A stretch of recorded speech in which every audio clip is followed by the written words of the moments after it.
हुकूमत पंजाब का अशिया की कीमतों पर काबू पाने के लिए नई वजारत तश्कील देने का फैसला। प्राइस कंट्रोल काउंसिल के इख्तियारात में तब्दीली के लिए बिल पंजाब असम्बली में पेश। प्राइस कंट्रोल काउंसिल की सदारत मिनिस्टर प्राइस कंट्रोल के पास होगी। बात कर लेते हैं हमजा खुर्शीद, लाहौर से हमें ज्वाइन करेंगे। हमजा, अपडेट कीजिएगा।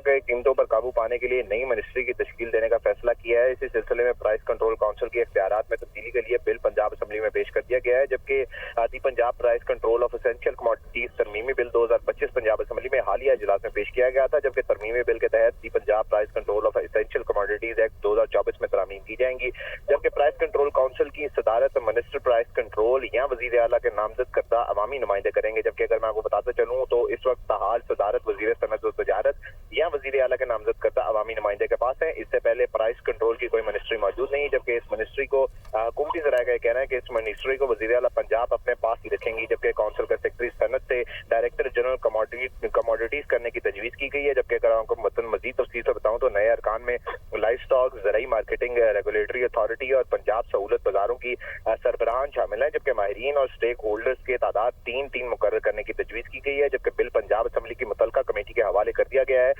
कमेटी 2 माह में अपनी रिपोर्ट पेश करेगी, जिसके बाद इस बिल की ऐवान से मंजूरी ली जाएगी और इसके प्राइस कंट्रोल डिपार्टमेंट के जो इख्तियारात हैं वो मिनिस्टर प्राइस कंट्रोल के पास तफवीज किए जाएंगे। जबकि इसके अलावा अगर मैं आपको बताता चलूँ तो ये बिल जो है वो हालिया बजट इजलास के आखिरी दिनों में पेश हुआ था, जबकि अभी तक इसकी कमेटी का कोई इजलास जो है वो मुनक्किद नहीं किया गया। जी, बहुत शुक्रिया हमजा अपडेट के लिए।